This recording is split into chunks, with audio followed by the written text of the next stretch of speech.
First of all, This is the B.S Report with Bill Simmons. it might be cool, I don't know. And if it's not, I don't care. The B.S Report with Bill Simmons. Bill Simmons works for ESPN. He's also named the sports guy, and he writes a comical sports column. He must be a popular dude. The B.S Report. It's got a real dirty sound, like a rusty steak knife cutting through a well-aged steak. Now. Here's Bill Simmons. Welcome to the B.S Report. Fantasy football doubleheader this week. We had Matthew Berry on the other podcast this week, and now our old friend Cousin Sal, who hasn't been on in forever. Since the last time we had him, he has a wrestling career. Sal, what's going on with you? Billy, it's good to be on. You do Mad Dog the whole time? I'm sorry. That was last week. All right, yeah. I did a 45-minute impression of Mad Dog last week, and you guys ran it as a podcast. Yeah, God, I was going to keep that a secret. Although you never would have come up with something as clever as the dog telling me at the end, "It's a good job by you, Billy," on my own podcast. I got confused who called in to where. But, yeah, I know. I was like, thanks for having me on, Chris. Oh, wait, it's my podcast. Excellent. Yeah, it was great. Tell us about the wrestling career before we delve into the fantasy football. Oh, yeah, this has been some year for me. Well, I guess this Santino Marella started a problem with me on my birthday, and Jimmy was having a party for me at Hooters, and Roddy Piper presented me with a cake, the legendary wrestler Roddy Piper. Right. And then this Santino, he has a beef with Roddy Piper, and then a slap match ensues, and I got the worst end of that one, and then I threw cake. Fast forward to June 3rd, Staples Center, 19,000 people. I have Roddy Piper and my cousin Jimmy Kimmel in my corner, and I pinned. You were there. You were present, and I was there. I pinned Santino in 3 minutes 43 seconds, and Santino's now the Intercontinental Champ, by the way. So. Well, it's basically your belt that he has. Yeah, I know. I mean, I should get first crack at it, but yeah.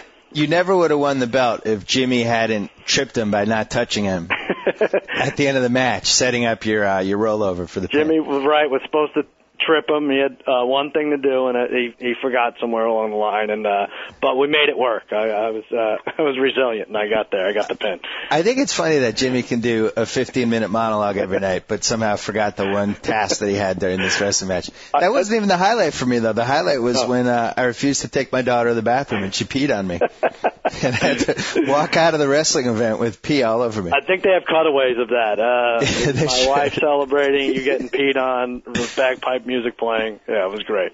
I don't think people realize, though, Roddy, what did you, for one Halloween, you dressed up like him? You had the kilt? Oh, I was a huge fan of Roddy. Yeah. There were, WrestleMania 2, Roddy boxed Mr. T, and there were two people in the arena wearing kilts, and one was Roddy Piper, and the other one was Cousin Sal. Although I didn't go by Cousin Sal at the time, I was 13 years old. I used to get suspended in school for doing Piper's Pits against my teachers were the guests. I'm like, you think you could teach social studies, Mr. Panic? You don't know nothing, man. And I spent a lot of time away from home, staying after school. So where was the Roddy Piper Mr. T match? Was that MSG? That was at Nassau Coliseum. That was at WrestleMania where they had 3 different sites: yes. Chicago, L.A., and Long Island. So that was a tough one for me because in the King Kong Bundy Hulk Hogan match, they didn't cut to a different camera right as King Kong Bundy or Hulk. One of them was just obviously blading. Yeah. And I was like, wow, that really looked fake. And then I talked myself out. Nah, it's a coincidence. Bad camera. Well, I'm a professional wrestler. I don't know what you talk about fake, and I'll teach you a lesson or two if you think this is fake, Bill. Yeah, well, I didn't realize it was real until you told me what was going on. All right, let's talk about fantasy football. Let's do it. Yeah. I want to do a top 40, and I thought the best way to do it would be we could go along, but I also want to do the whole tier thing because I like the tiers. Okay. The tiers are a nice way to think like, all right. If I don't get any of the guys in this tier, I'm kind of screwed because now I'm picking and this guy, whatever. Yeah, the tiers are also what are routinely flowing down my face after 3 months of research, and I don't get who I thought I was going to get. I asked Barry this. What did you think in this draft, other than number 1, what did you think would be the ideal pick for a fantasy football draft, 10-team league? I think 6, where you have it. Are you just saying that to be a jerk? No, I'm not, because I think you're going to get someone like Joe Adai, and on the way back, someone like Reggie Wayne or a receiver of that caliber And that's a tough top two to beat on any other pick, I think. I really do. Yeah, I said this to Barry yesterday. The pick I would not want, Barry disagreed, I wouldn't want the 9-10 type of picks because I think you'd feel obligated to take one of those running backs who might not make it. But let's get into it. All right. So we agree Tomlinson's one. Yeah, I think Tomlinson, definitely. I mean, he's not going to sit out any of the lesser games. He only sits out the playoff games. So as long as he stays healthy, you're good. A lock to make the playoffs if you have Tomlinson. If you're in a playoff league where it extends past the season to the playoffs, maybe you want to reconsider that one. Exactly. We both have Peterson 2. I don't have Peterson 2. Who's your 2? I have Brady second. I think, here's the thing, he's got the most points.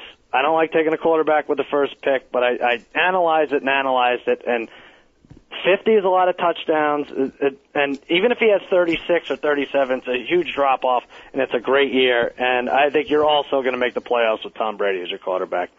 Well, how much of a difference is it between Brady and then Romo? Not a lot, but he's up there too, I think. And plus, Belichick is cheating in HD this year, so you should expect bigger things. Come on, you promised me no Belichick jokes this year. Okay, I thought we were over that. Just the one. I disagree with you. I think Peterson is the clear number 2. All right, and I'm worried about Brady's foot. I don't like the fact that they could say all they want. Oh, we're just being cautious, but it just scares me that the guy has not thrown a pass yet, and he's just gonna stroll out there in week 1 and be totally fine. Right. Well, here's the thing. Should we talk about Peterson now? I mean, I guess we should talk about Peterson because we argued about this on Saturday. First of all, the guy's not even faster than my cousin. I mean, you've seen the commercial, the DirecTV commercial, 1 million times now, right? I mean, yes. Jimmy is making some ground on him towards the end, but yeah, it is true. But seriously, I don't like, and I know Matthew Berry went into this like he's never not injured Peterson in the season. I think he's got a tough schedule to begin with. And I just think this is a magazine pick. I think that the fantasy magazines have locked the number 2 pick in as Peterson. And I think the same magazine everyone's looking at is the magazine that had Larry Johnson pick 3rd last year, Steven Jackson picked 2nd, Westbrook nowhere in the top 10, Brady and Moss nowhere in the top 25, I don't think. And I just think if you don't like Peterson at 2, you shouldn't have to take him. Just take someone who you like and you don't think is going to be around when you come back, or trade that pick. That's just how I feel.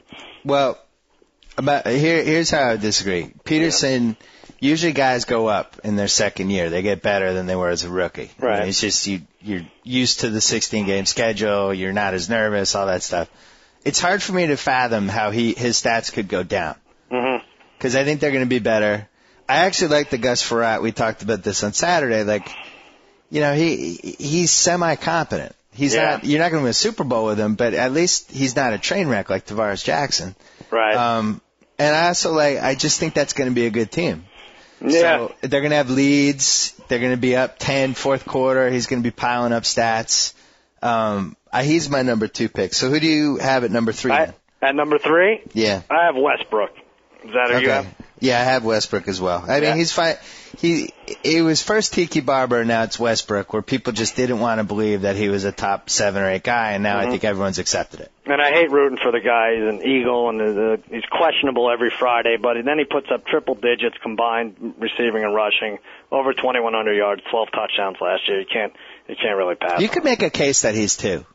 Yeah. Well, that's what I'm looking at, really. I don't want to give it away. We have our draft next Tuesday. Well, why don't you want to give it away? It's not like the guy was picking first. You have the second pick in our West Coast League. I want to maybe trade the Peterson pick, but there's really no takers. So maybe 2 is the worst slot to pick. No, I've gone to 6 or 7 or 8 or 9. Nobody wants to trade me for the 2 slot.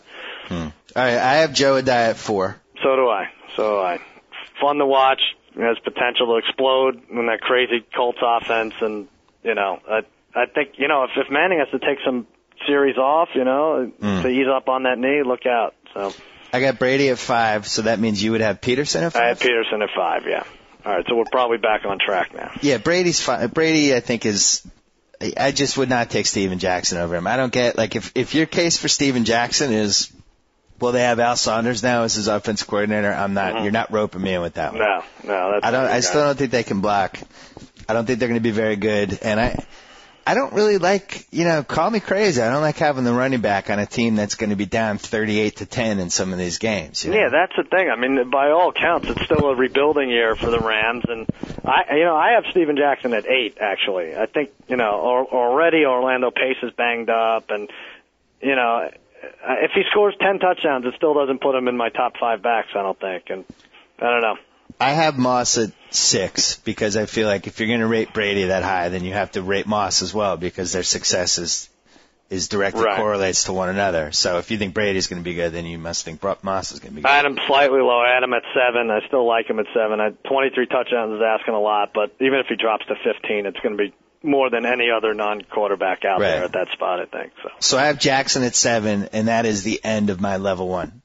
All right. Well, so how many players in your level 1? Listen, Jackson is not even the best dreadlock superstar running back right now. It's true. You're forgetting one, Marion Barber. But if we did the level 1, that's where I would end it. I would have I have Barber 6th is what I did. And well, I mean, look, if you play in a league that penalizes you for touchdowns, do not take Marion Barber. I mean, it's highly recommended you pass on him. I think he's going to have 15 plus touchdowns. Forget the carries. I think there's going to be a bunch of games he has like 17 carries for 110 yards and 2 touchdowns. And, but honestly, if you're running over linebackers and scoring touchdowns gets you negative points, stay away. Stay away for sure. We should mention that you're a Cowboys fan. Oh, yeah, I am a Cowboys fan. Yeah. I had Barber in level 1 until I saw episode 2 of Hard Knocks. What did he do? I watched episode 2 of Hard Knocks, and they had that Felix Jones montage. Yeah. And I was just, first of all, marveling at how good this guy looked, but then thinking, like, they're not going to keep Felix Jones off the field. Like, he's too good. So that's got to cut in at least a little bit to Barber's production. Right. I don't think Barber catches any passes. Like, if they're throwing the ball, it's going to be to Jones. And Jones actually might be good enough that maybe they think we're going to make the playoffs. Maybe we'll save the pounding for Barber until the playoffs. I could see that. Like I said, I could see him just having 17 carries, which would be enough playing time, and just racking up close to 100 yards. And so he gets 80 carries. 80 yards and a touchdown every week. So it's 14 points a week. 3 touchdowns every week. 3 touchdowns. I have him at number 8. I have him as my top level 2 guy. All right. And then I have Portis. All right, I had Lynch at number 9, but give me your case on Portis. Well, look, Barber's my favorite out of these next 5 guys, but when you talk about Portis, Frank Gore, Lynch, Larry Johnson, does anybody really know who's going to have the best season out of those 4 guys? I mean, it's a crapshoot. No, and I think it's a good safe pick too at the number 9 through 12 there, and I don't like him because he's on the Redskins, and for no other reason you get those hysterical costumes he wears. You get those also if you pick him, but he might be the last of the double-digit touchdown running backs. So, would you take Romo over anybody on that list but Barber? So far, you mean? Yeah, I mean, if I had the number 9 pick and I knew, like, all right, I have number 9, I have number 12, and I'm not totally 100% sold on any of these running backs, and I'd love to get Romo at 12, so why don't I just take Romo at 9 and then I'd take a running back at 12? Well, here's how I look at it. I think you broke it off into tiers. I broke it off into who is the last guy I want as my starting running back? And Larry Johnson. And see, I have him. I think he's the best number 2 out there, but I think Portis and I like Lynch ahead of Johnson, but that's just a preference. So no, but I'm saying I like Larry Johnson the least. Oh, you like him the least? Yeah. All right. So if you're going to take Romo 9th, as long as you're cool with having a Larry Johnson as your best running back, then that's maybe what you're looking at, but. Ideally you take Romo 9th and then hope that you get Portis or Lynch. I mean, that would be my dream scenario if I had the 9th pick. Right. And I think I like Romo, it sounds like you do, ahead of Manning this year. He put up better numbers, and really no one's put up numbers like he has in their first year and a half. And he's so focused this year. He wouldn't even do our show, Bill. Won't even do our show because he's very focused. Yeah, I don't want to keep repeating what we talked about with Barry, but the Manning thing to me is this, he's the one guy in the top 25 that will make or break a draft. Because he's going to end up going 5 or 6 spots lower than he should, or 5 or 6 spots higher than he should. We don't know. But if you end up lucking out and getting him with like the 17th pick, you're he's Peyton Manning and his knee's fine, like holy mackerel. Yeah, if you have Manning, and then where would that put you? Like Manning and not Westbrook quite, but Manning and Steven Jackson or something is a good duo to start off with. Or let's say you're picking third, you take Westbrook, and then Manning just drops to you at number 18. Oh, yeah, if you went to 18. And Manning plays the whole season. I mean, that's a nightmare. Yeah, we can't let that happen. No, we can't let that happen. Yeah. So I have it ranked Barber, Portis, Lynch, Gore, Larry Johnson. All right. I like Lynch best out of that group. I think he was in trouble with the law. People want to stay away, and I think he breaks out a little, 10 or 12 touchdowns. And hit and run for a Buffalo running back is nothing, right? Compared to the history. Yeah, I mean, there's not a lot to do in Buffalo. Right, exactly. I think if you're in Buffalo and something happens, it's a much bigger deal than maybe it would have been if it happened in New York. Right. Like look at the chicken wing. No one would even care about it. What happened to Marvin Harrison? Yeah. That story just died. Meanwhile, now it's like, hey, Marvin's looking good for the season. Yeah. All right. Well, I have Romo ranked number 9, but I think you could potentially get him at 14 or 15. I had him 10th, and it'd be great if he did drop to 14 or 15. Now, would you take Owens over any of those guys? I have Owens 12th, so you take him over a couple of the guys? Yeah, a couple of them. I take him over Gore. I know you had Gore up there, but I take him over Gore and Larry Johnson and those guys. But, God, you forget how fast this guy is. It's ridiculous. And I saw him at training camp, and I don't think there's any reason his numbers should dip below 15 touchdowns like it was last year. I like that team, too. I think your division's going to be easier than it was. Yep. The Giants just look like they're, classic year after, pile of injuries, not as much motivation. Yeah. So they might go 6-10. Lord knows what happens with the Redskins. You're big being out. There really is, it's nice not to have to look over your shoulder on that right side. So. Do you have Ryan Grant as a level 2 guy? I have him as a level 2 guy, but I don't have him until number 18. Do you have Reggie Wayne over him? Yeah, I have have Peyton Manning over him. Wayne at 16. I have Manning at 14. And you have is here's Jones how Drew? I go Jones Drew 13, Manning 14, Gore 15, Wayne 16, Johnson 17, and Grant 18. And that's my level 2, I think, if we're going to play it like that. All right. The one difference I have is I have Jones Drew as the top guy of my level 3. You do? Yeah, he's tiny, and I've had him before. He has these games where he'll have 5 carries for 19 yards, and nothing happened. Like, he did nothing. Yeah. And Fred Terrell will have the random 175-yard game, and you're like, what happened to Jones Drew? Did he get hurt? Mm-hmm. I don't like dealing with that. I think that's if you can get like Portis and Jones Drew, that's a nice combo at 12 and 13 or 10 and 11 or something. He had 22 rushing touchdowns in 2 years. That's still pretty good. And I know what you're saying. It's a guy, it seems like he's hurt more or scores in bunches more, but catches passes. All right, so let's say I agree with you, and Jones Drew becomes my last level 2 guy. So we have 7. I say 7, you say 8 level 1 guys, and then we have 5, 11 level 2 guys, you say 10. And by the way, I could drop Gore to level 3 easily. He can't be someone you're excited about having as your starting back. With Mike March and J.T. O'Sullivan era, I know this combo's worked wonders before, but come on. You don't have to do better in a Mike March system. Look at Kevin Jones, Gore's one of those guys that you're really excited when somebody else takes him. Right, exactly. Yeah. All right, so anyway, we think it goes either 18 or 19 deep. So if the draft goes the way it should go, and you're sitting at number 19 in round 2, like you in our West Coast draft, you're kind of screwed. You're basically praying for a mistake.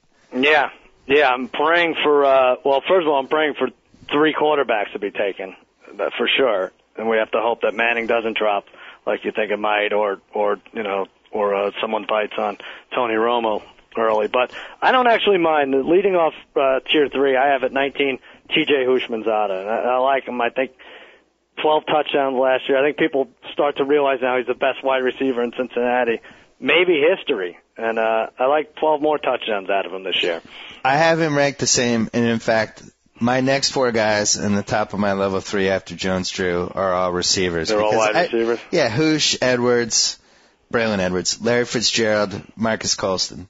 Okay. I think you get any of those guys, you're basically going to get the same stats, give or take 10 points. I may have screwed up with Colston. I have him way down at 27. Why? I don't know what Do you realize he had a better year last year than he did in 06? I didn't even realize until I had him. He had a tough first month, and then he was fine. All right. Well, then I won't be getting Colston if I value him that little. But I have Holt, Burris, Edwards. I have Andre Johnson and Fitzgerald and Hushmanzada ahead of him. But it's a coin toss, I think, for some of those. I don't agree with that. Who don't you like? I just think the Hoosh, Edwards, Fitzgerald, Colston, I think that's the clear. I think now after those guys, you're dropping down a level. All right. Because, I like Torrey Holt, and now I think he's almost become a little underrated, but at the same time, he's still on a bad team.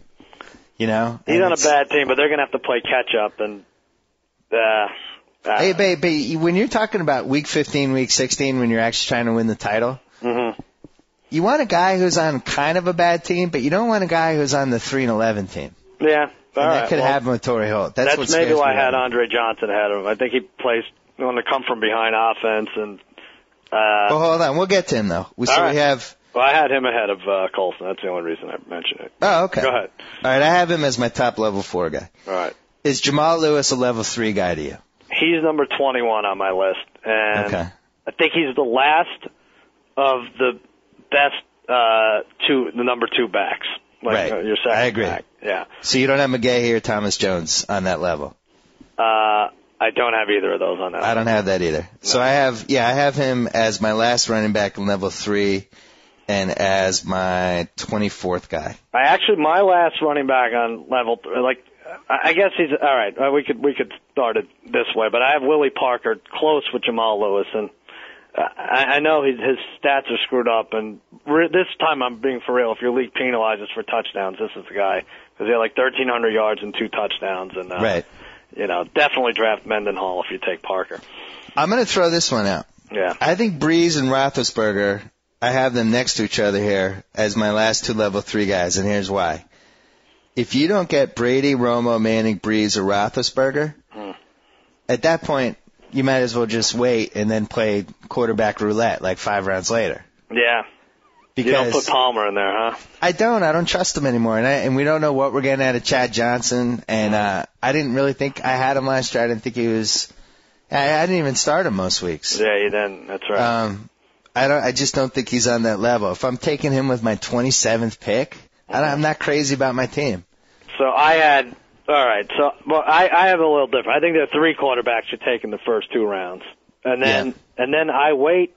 I pass on Breeze, Palmer, and Big Ben. I think they're lumped. I lump them together, but I'd also pass on them because I think a Hasselbeck or an Eli Manning is just a slight drop off from them, and you can get them 2 rounds later. I think.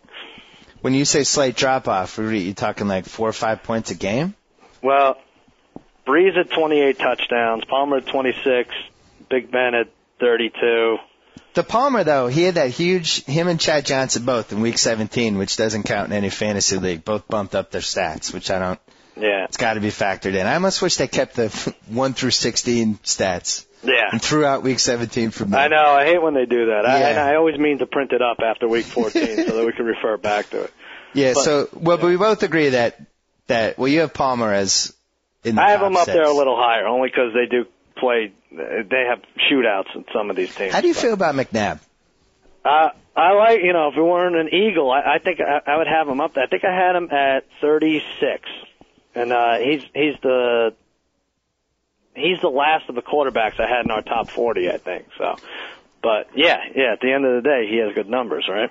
Oh, you pulled an at the end of the day out on me. I did. Well, I really meant it. I mean, because you do check stats at the end of the day, right? This is what we do. You know what? I just realized I was looking at my old list and not the last list that I did for this podcast. I had Larry Johnson. I bumped to level 3, so we're all right. Good. We're together on that one. What about McFadden? You know what? Not in my 40. Interesting. Not in my 40. I don't. My last few running backs are Reggie Bush, Ricky Williams before him. I know that's a reach. And Brandon Jacobs and Maroney before them. So, Thomas Jones. Well, I have a top 25. Mm-hmm. And then after that, level 4 begins with it looks like I have a top 26 actually. So level 4 begins with Andre Johnson and Torrey Holt. I think, are the top two receivers after we get through that group. So this is, you would be happy to have them as a second receiver, you're saying, right? Or they're middle-range second receivers? Yeah, I'm saying if I had a pick near the end of the third round and these guys were on the board, I'd take one of them if all my other guys were gone. Yeah. And then what do we make of Thomas Jones? I like him. Even before this Favre stuff, I like, Alan Faneca, Damian Woody, they showed up the offensive line, and Richardson's like this is the underrated story. He's like the best blocking fullback in the league, and I think Thomas Jones is this year's Ryan Grant. You and I, we both like the Jets this year. Yeah, it's scary, but they added a lot of guys. He had one touchdown last year, and I think that number triples this year, guaranteed. Would you take him over Willie Parker? No, I have Parker at 24 and Thomas Jones at 30. Would you take him over Brandon Jacobs? Yes, yeah. Edge James? Yeah, I don't even have Edge there. That's just going to drop off, right? You have him in your top 40? I have him in that group, like after like 35, when I really don't know. I mean, at that point, it just depends on what you have already on your team. Mm-hmm. It's just really hard to get excited coming out of a fantasy draft with Edge James as one of your top four guys. Thomas Jones and Edge James and these guys. This is what you're looking at. You're looking at Maroney. I think it's if you have the 10th or 11th pick, you're going to get a chance at these guys in the third round. The 10-team league. Right. If you have the 10th pick, let's say you take Lynch and Owens, and now you're looking at your second running back, and it's going to be like a Thomas Jones or a Maroney. So it's all who you like. Well, but that begs the question, are you better off not even taking a running back with one of your first two picks and then banking on the fact that you're going to get two of the guys from this group in the third, fourth, fifth round? Well, let me maybe I should have started this whole thing by saying this. I did that a bunch of times. Like, I always used to love taking two big receivers in the first two rounds. Like, let's say I would get Owens and Wayne this year and then run, but it's never worked. I've won once in 20 years of fantasy football. What if you went quarterback receiver, though? Quarterback receiver? That could be different. Yeah. Like a Romo, Owens, and then Maroney and Thomas Jones. I'm going to read you my level 4. Go ahead. All right, so I got Fitzgerald, 26, Andre Johnson, Torrey Holt, Thomas Jones, Willie Parker. I got McFadden at 31. I got sucked in. Mm. Jacobs, Maroney, Chad Johnson, Calvin Johnson, Santonio Holmes, Burris, Wes Welker, and then the last spot is either Donovan McNabb or Edgar and James. I can't decide. I want to read more McNabb stuff to make me feel good about that he's healthy and happy. Well, let me just, wait, what number did you have Fitzgerald? I had him at 26 on this list. God. Wow, a third rounder? He might be like a top 4 or 5 receiver. Yeah, but here's the problem. Well, who's the quarterback? Is this your new list? This is, I guess I just switched lists. I'm so prepared. No, but because I made a new list after Kurt Warner won the job, and Kurt Warner is older than both of us. Yeah, no. And I just, Kurt Warner, really? No, I know, and I don't ever understand how, even when Leinert's bad, but Fitzgerald and Bolden put up good numbers every year, like 1,400 and 10 touchdowns for Fitzgerald last year. Yeah, but what you figure Warner gets hurt. Yeah. He gets hurt at some point in the first 7 weeks. So now you have Leinart, whose confidence has just been completely destroyed, now coming back in and them saying, hey, that's our quarterback of the future, and spewing all that BS. Right. And meanwhile, he's going to be a head case, and now I have Larry Fitzgerald, my third-round pick, tied to the fortunes of Matt Leinart, who's having a nervous breakdown. All right. Well, I think it's safe to say that Bill Simmons, no matter what draft he does, is not getting Larry Fitzgerald this year at number 26.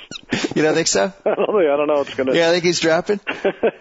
I would just much rather have Andre Johnson. Like, at least I know if he's healthy, that he has a decent quarterback, he's going to put up points. Yeah, it's close. But all right, so I read your last. Yeah, Reggie Bush is such a wild card. He could be good. So we can both agree that you're not totally excited if Jacobs, Maroney, Edgar and James. If those guys are your number 2 running back, whatever, but you're not like doing backflips. Yeah, well, just make sure they're your number 2. We talked about before. I don't think you could wait around and try to close your eyes and pray that a Maroney and Jacobs backfield leads you to the title. But do you like Wes Welker this year or no? Yeah, I do. Well, he's back. You know better than me. Is he banged up or is he going to play? I think he's okay. I just worry about Brady, because if Brady's a little off, then that means Welker. Yeah. You know, by connection will also be off. What do you about? I think he's locked in. As long as he's in that offense, he's locked Yeah. into 1,200 and 8 touchdowns a year. But let me just say this. I know you like tooting your own horn with the Welker pick, but you got to admit you felt better about picking Welker because you thought Moss was maybe not even playing the first 4 weeks or something, right? No. When we had our draft that same day, there were rumors that they were going to waive Moss. That was all over the internet, that Moss might get released, and it was a false rumor, and he hadn't played the whole preseason. And I don't think, wouldn't he go in our draft, like 5th or 6th round? Yeah, he probably went in the 6th round. Yeah, because he hadn't played a preseason. So that was one of the reasons I liked Welker, just because I didn't know who else we were going to throw to. All right. Where do you stand on Calvin Johnson? I think I had him 40th, actually. Because he's getting a lot of buzz, almost too much buzz. They love him. I have him ahead of Roy Williams, which was not even in my top 40, obviously. He's not in mine either. But again, Chad Johnson? Chad Johnson, I have him at 38, and I think Ocho Cinco, they figured it out. It's because he averages 8 touchdowns for the last 5 years. Way overrated fantasy-wise, and 38 is maybe where it should have been last year. Was that prepared material? That was, yeah. That I had to throw in. I'm not that quick. I couldn't put Calvin Johnson ahead of Chad Johnson only because I feel strongly about, and our buddy Hench does this every year. He always takes the guys who have never done it before and values them over the guys where you know at least what you're going to get. Right.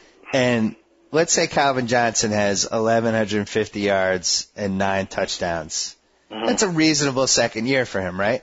Yeah. Definitely. Chad Johnson does that every year. So why don't I just take Chad Johnson? Yeah, it's safe. Calvin Johnson might do better, but we don't know. You did it with Welker last year. You got the long shot who came through like. Yeah, but see, I felt really strongly about that one because I knew as a slot receiver, I just knew I thought he could do what Troy Brown did in 2001. Do you have Steve Smith on your list at all? I don't, because you missed those 2 games with him, and what's the deal with Delhomme? He's healthy, right? Yeah, he's healthy. He had Tommy John surgery. Mm-hmm. Yeah, you see, that's where you win the draft, I think, this year. I think you win the draft with these 5th, 6th round picks like Jericho Cotchery, Brett Favre, Ernest Graham. He'll fall 2 rounds too late, and he'll probably do what he did last year. Yeah. You get Steve Smith. Everybody will be terrified of taking him. He'll go in the 6th round, and then all of a sudden in week 3 you have Steve Smith on your team. Well, that's the thing with Steve Smith. Yeah, I mean, I went 0-3 in 2 leagues last year, and I made the playoffs in one of them. And I just can't take the risk again with a guy like Steve Smith who's not going to play. It kills you. But you're not going to want to play him in week 5 and 6. He's just going to you're going to be in agony the whole rest of the year. Here's the counter though to the Steve Smith thing, because football is the one sport. Like in baseball, if a guy misses 1/8 of the season, doesn't really all it does is hurt you. In football, if you go 0-2 those first 2 weeks, not totally a bad thing because you have the waiver wire picks. That's true. If you lose, you want to lose. That's when you want to lose. Yeah. So maybe the theory is you take Steve Smith, and then you think I'm getting Steve Smith plus the best waiver wire guy in week 2. Yeah. Not bad. It's pretty good. I don't think he should go after the 5th round. No, if somebody takes him in the 6th round, I think that's stealing him. What do you Reggie Bush, up or down? I have him at 36, and he's just one of those guys. Like, you feel okay with him as your second back, but he doesn't run between tackles. He only had 4 rushing touchdowns last year, so I don't know. I think he's the 20th best back. I think I had him as, so he's maybe the last of the good second backs. I gotta say, I'd feel better about him if he wasn't dating that Kardashian sister. I'm not even kidding. It's such a strange person to date. It just and the USC thing you throw, and then you think like, what kind of guy is this? What is this guy made out of? And now he's dating this girl who's made a sex tape and is on a reality show, and that's going to be his wife. Let me ask you this: Reggie Bush rushing touchdowns versus Weeks Kardashian laughs on Dancing with the Stars. Oh. 4.5 is the number, so. Oh, that's a great one. This would have been a good podcast, all ridiculous odds. I'm going to say she does better than Bush. She does better. I think he ends up with 5 touchdowns, and I think she goes like 7 weeks. All right, I love it. I'm writing that down. I'm holding Brett it Favre? I like them. I think they're going to be 9-7. They're going to be on the outside looking in the playoffs. I don't have them in my top 40, but I think that's why you pass on Big Ben and you pass on, who do we talk about, Palmer and Breeze, because I think a guy like Favre, as long as you're not penalized too much for interceptions, I think he's going to sling it, and those Cotchery goes downfield a lot, and he's going to have a good year.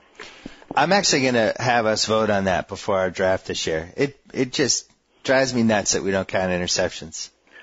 Well, I just think it's insane. We don't count it as -1? Oh, we should change that then. Oh, yeah, we should definitely change that. I thought it was -1, but some of them have -2. And the other thing is, I think field goal misses we're not counting, and I think we should. We have extra right? points. Yeah. I remember it was either last year or the year before. Somebody threw for like 300 yards and had 3 TDs, but had like 5 or 6 interceptions. Yeah. And sounds like Tom was Brady. Was not penalized at all. Yeah. Michael Turner? Not my 40. Not my 40. I think he's a good backup back for not to start for you. Anquan Bolden?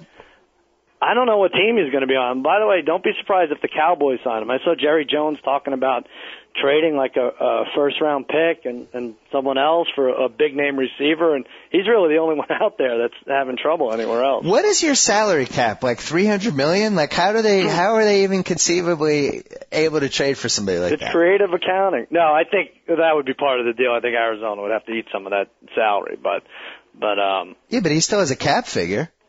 Yeah, but it's Jerry Jones. He could figure it out. It's okay. The guy eats popcorn like it's nobody's business. I got to say, I'm very upset that they were the Hard Knocks team again. I feel like I've been there with Dallas. I don't need to see Jerry Jones anymore. Well, I love it because it's the Cowboys, but we talked about this. Like, there's no positions they need to lock up anymore. It's ridiculous. They're ending on Miles Austin, the fifth-string receiver going down. And Would Ray Lewis's brother is one of the linchpins of the show? Yeah. It's probably not. I wish they had done a team like Minnesota. Like, the unintentional comedy of Wade Phillips just isn't there because he's half dead. Right. And I would have loved to have seen like Brad Childress or somebody as the Hard Knocks coach. Yeah, I just think he would they have should have been done the fantastic. Bengals. The Bengals is the team they should have done, right? Is Brad Childress still the Minnesota coach? Yeah. Yeah. Bengals would have. Well, they never would have allowed that. They wouldn't allow. I mean, they allow everything else. They re-signed another criminal. How could they not allow cameras in the locker room? The Browns would have been good. I would have loved Romeo Crennel, and like the quarterback thing would have been nice. Brady Quinn. Yeah. All that stuff. Where do you have Derek Anderson? In that. I didn't have him in the top 40. I think. Well, obviously. But I think he's in one of the guys we talk about skipping over Palmer and Big Ben to take a Derek Anderson.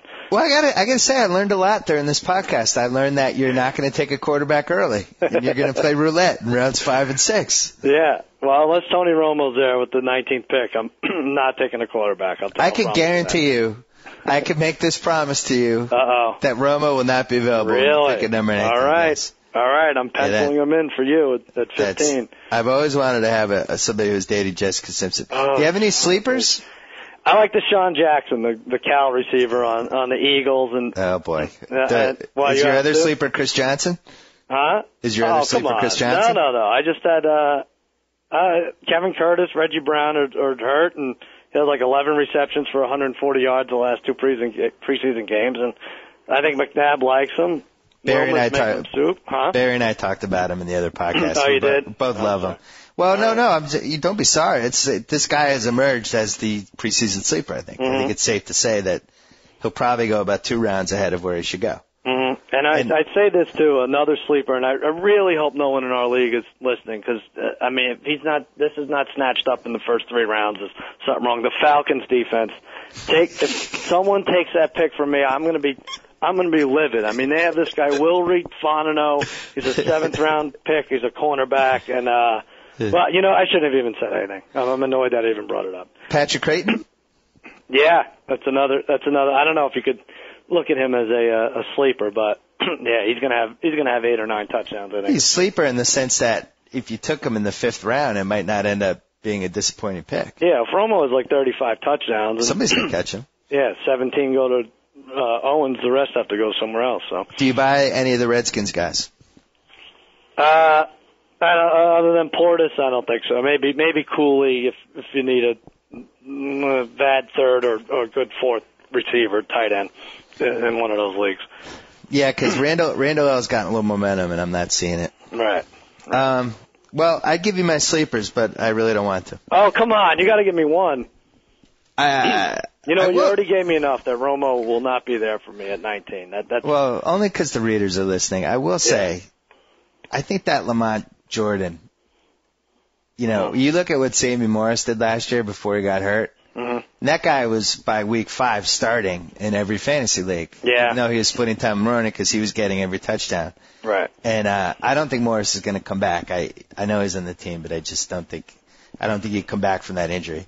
That's pretty good. And I think Jordan could really emerge as the change of pace guy who's, ends up with touchdowns, especially if they're in these 24-10 and 31-10 games. Mm-hmm. That second string running back always piles up those touchdowns. I could see him being a devastating cold weather back and us all just shaking our heads over it. Yeah. And the other guy, everybody likes him, but I think that Anthony Gonzalez is interesting on the Colts. Because if they're going to score points, somebody's going to catch him. Better stats than Harrison, you think, right?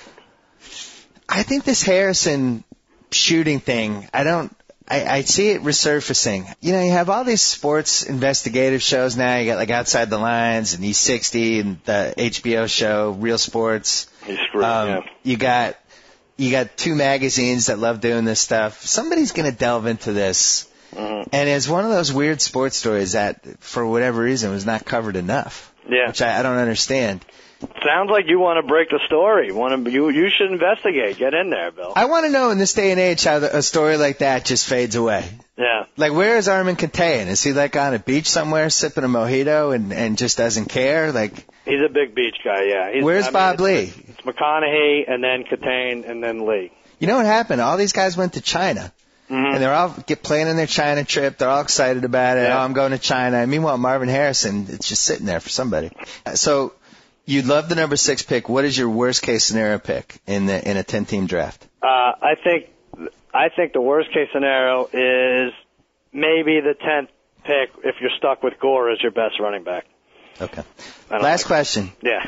Don Draper, the guy from Mad Men, who we know pretty well. Yeah. I don't know pretty well, but a couple of us do. John Hamm, yeah. He came to watch football with us a couple times last year, and the 4 people who watched the show had deer in the headlights, and everybody else was like, who's that guy? Yeah. This guy wants to be in our fantasy draft. You're in charge of our fantasy draft.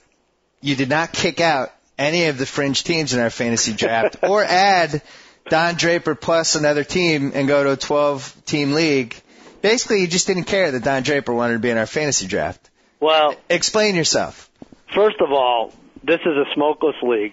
I think you know that. Yeah. There's no smoking allowed, and Draper can't cut the habit. But why don't you take him on as a partner? I just don't like moving to a 12-team league, and as infatuated as I am, a heterosexual man could be with another, I can't do it. I don't want to go to 12 teams.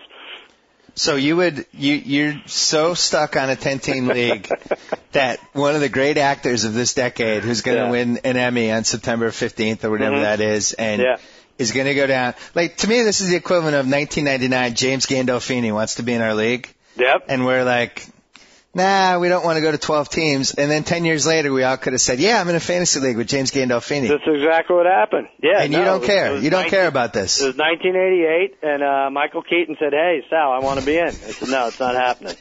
Sorry, Mr. Mom.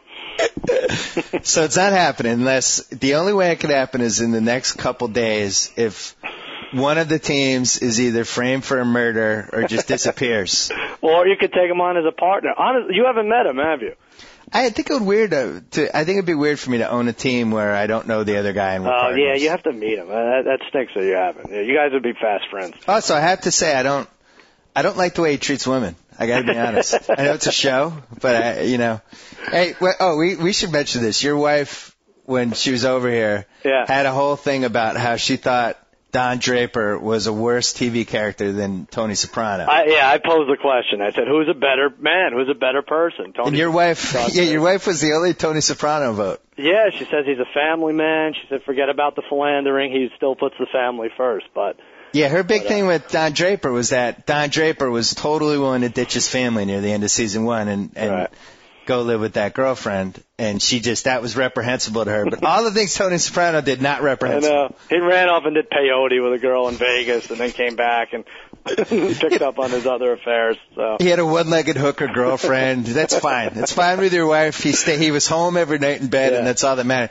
I thought that opened the door for you in a lot of directions. I was going to say, at least I know what I can get away with now. Yeah, so. Basically a lot. Just don't leave. All right, you'll be at the divorce trial for sure. All right, we'll let you go. Thank you for all your time. Thank you, Bill. Good job there, buddy. All right, good job by you, Sal. I'll see you soon, Doc. Talk to you later. So I get % off. Whoa. Thank you for downloading the BS Report with Bill Simmons. Too much fun. Check out more podcasts at the iTunes Music Store or at Pod Center at ESPNradio.com. Peace out.